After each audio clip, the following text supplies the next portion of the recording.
Upaya pengejaran polisi lalu lintas terhadap pengendara yang melanggar lampu lalu lintas berujung pada kecelakaan yang menewaskan 2 pelajar di Biren, Aceh. Warga yang mengetahui kejadian ini justru malah membakar motor polisi yang mengejar dan melepaskan pengendara yang melanggar dan menabrak kedua pelajar hingga tewas.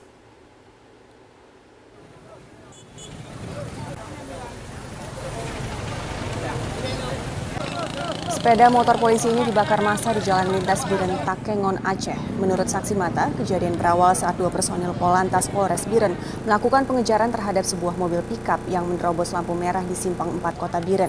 Setibanya di kawasan tersebut, supir mobil hilang kendali dan menabrak sebuah sepeda motor sehingga menewaskan 2 orang pelajar. Namun alih-alih membantu polisi, warga setempat justru membakar sepeda motor yang digunakan oleh anggota Polantas. Akibat kejadian tersebut, 2 pelajar warga desa Mitengoh, Juli, Biren tewas dan 2 pelajar lainnya mengalami kritis.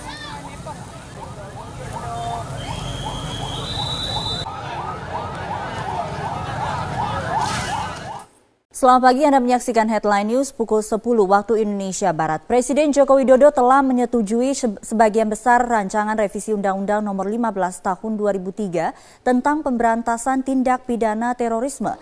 Revisi ini ditargetkan selesai bulan Maret mendatang.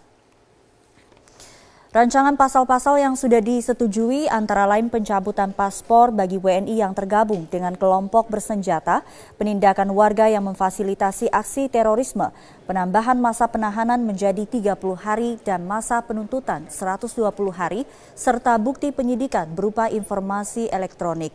Pemerintah juga menjamin revisi tetap memperhatikan aspek hak asasi manusia, namun lebih banyak memperhatikan aspek pencegahan. Sekretaris Kabinet menjelaskan target pengesahan revisi pada masa sidang di DPR sebelum bulan Maret mendatang. Saat ini draft revisi sudah rampung dan segera diserahkan ke DPR.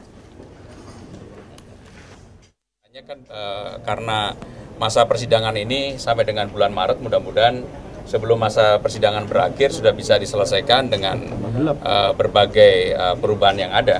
Sebab melihat jumlah yang dirubah, maka ini akan menjadi revisi.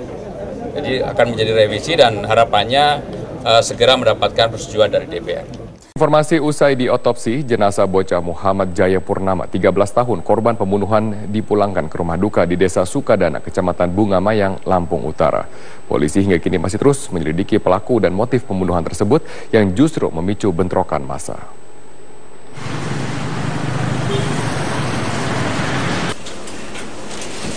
Jenazah bocah 13 tahun Muhammad Jaya Saputra dipulangkan ke rumah duka usai menjalani otopsi di Rumah Sakit Umuria Kudu, Kota Bumi, Lampung. Baik pihak rumah sakit maupun kepolisian enggan memberikan keterangan terkait hasil otopsi. Sementara pihak keluarga korban juga tidak mau berkomentar. Kepulangan jenazah korban ke rumah duka mendapat pengawalan ketat aparat Polres Lampung Utara. Polisi masih mencari dan menyelidiki pelaku dan motif pembunuhan Jaya Saputra. Sebelumnya, Jaya Saputra ditemukan tewas di rawa areal PTPN 7 dengan kondisi terbungkus karung pada hari Selasa. Hal itulah yang memicu kemarahan warga lokal terhadap warga pendatang. Ratusan warga lokal dengan bersenjata tajam dan api menyerang warga RK2 yang merupakan pemukiman pendatang, sehingga bentrok tak terhindarkan.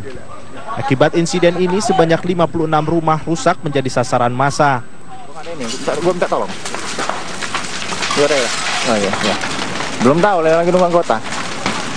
Tak hanya itu, harta benda termasuk ternak milik warga pendatang menjadi sasaran penjarahan. Ratusan anggota polisi dan TNI yang tiba di lokasi langsung membubarkan aksi massa tersebut dan berjaga di lokasi bentrok. Setelah bentrokan dapat diredam, aparat keamanan berupaya mendamaikan kedua belah pihak dan menangkap para pelaku rusuh yang dianggap sebagai provokator.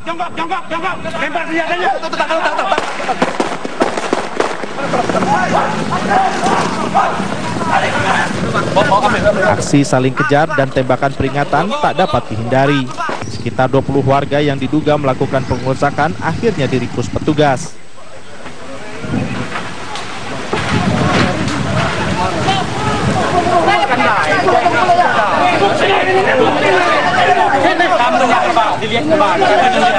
Kini sebanyak 300 personil gabungan TNI Polri melakukan pengamanan di lokasi bentrok guna mengantisipasi aksi susulan. Sementara ratusan warga pendatang terutama wanita, anak-anak dan lansia diungsikan ke tempat yang lebih aman guna menghindari amuk massa. Dari Lampung Utara, Lampung, Agis Yohanes Sabta, Metro TV.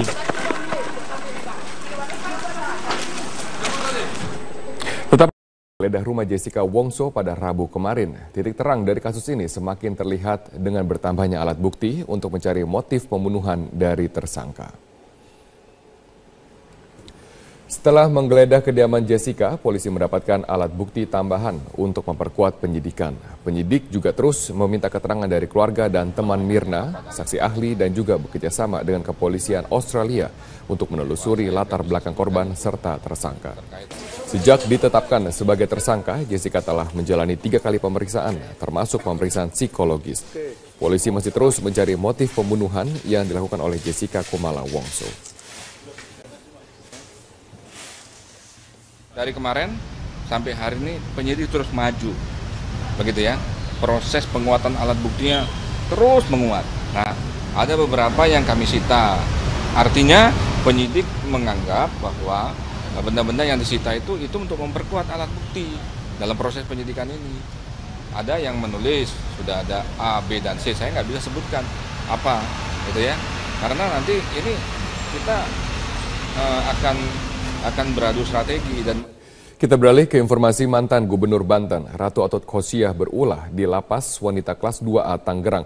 Ratu Atut dikenai sanksi oleh petugas lapas karena kedapatan membawa ponsel selama mendekam di Buwi. Dari hasil razia yang dilakukan oleh Polres Tangerang ke dalam lapas 2 Tangerang, petugas menemukan puluhan ponsel, di antaranya milik terpidana suap Pilkada Banten, Ratu Atut Khosia. Menteri Hukum dan HAM Yasona Lauli menyatakan tidak dibenarkan penggunaan HP oleh narapidana di dalam lapas. Terlebih sudah ada ketentuan yang mengatur ketat tentang pelarangan sejumlah fasilitas termasuk handphone ke dalam sel tahanan. Menkumham menduga ada permainan dari petugas lapas atas kepemilikan ponsel milik Ratu Atut Khosia. Nah, kalau ada masuk handphone di Atut berarti ada yang nggak benar. Pengamanannya, petugas pengamannya, nanti siapa itu kita lihat ya. Kita beralih ke informasi Badan Legislasi DPR akan menggelar rapat koordinasi dengan KPK hari ini. Dalam pertemuan ini akan dibahas sejumlah isu terkait kewenangan dan langkah revisi Undang-Undang KPK. Kita bergabung bersama rekan kami Putri Lukman langsung dari gedung DPR di Jakarta. Putri, tepatnya pada pukul berapa rapat legislasi Badan Legislasi dan KPK akan digelar? Ya Robert, rapat bersama Badan Legislasi DPR RI dengan Komisioner KPK akan dimulai pada pukul 13 siang ini, yang namun dari informasi yang diterima oleh Wakil Ketua Badan Legislasi Firman Subagio mengatakan bahwa rapat siang ini akan dihadiri Sekjen dan juga Deputi dari KPK yang juga disayangkan oleh Badan Legislasi karena memang ini adalah poin penting antara DPR dan juga KPK untuk membahas bagaimana kelanjutan dari 4 poin yang masuk dalam Undang-Undang Nomor 30 Tahun 2002 tentang Komisi Pemberantasan Korupsi. Namun justru yang didapat malah informasinya KPK tidak menghadirkan komisioner yang disayangkan juga oleh Firman Subagio yang mengatakan bahwa keempat ini kalau memang menimbulkan pelemahan harusnya dapat dibicarakan oleh DPR dan juga KPK. Di antara keempat poin yang akan direvisi adalah mengenai pengaturan penyadapan, pembentukan Dewan Pengawas KPK, dan yang ketiga adalah pemberian wewenang KPK untuk menerbitkan surat pemberhentian penyidik, serta pengangkatan penyidik independen oleh KPK. Dan berikut adalah kutipan wawancara kami dengan Firman Subagio, Wakil Ketua Balek. Banyak undang-undang yang sekarang ini kita terus tidak perlu ada revisi karena itu dianggap udah on the right track gitu ya. Tapi kalau ada undang-undang yang dianggap memang itu masih ada hal-hal yang perlu dipertimbangkan untuk direvisi karena tidak sejalan dengan spirit semangat daripada berdirinya KPK, ya tentunya ini akan kita lakukan penyempurnaan. Tapi yang mendasar adalah penyempurnaan itu dan memberikan penguatan antara lembaga penegak hukum satu dengan yang lain dan kemudian tidak ada indikasi untuk melamakan. Robert.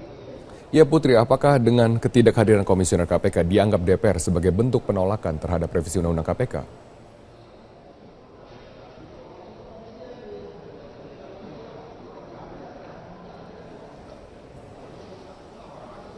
Putri, apakah dengan ketidakhadiran Komisioner dianggap sebagai bentuk penolakan terhadap revisi Undang-Undang KPK? Atau dugaan ketidakhadiran dari Komisioner KPK yang diwakilkan oleh Sekjen dan Deputi ini juga disayangkan oleh DPR.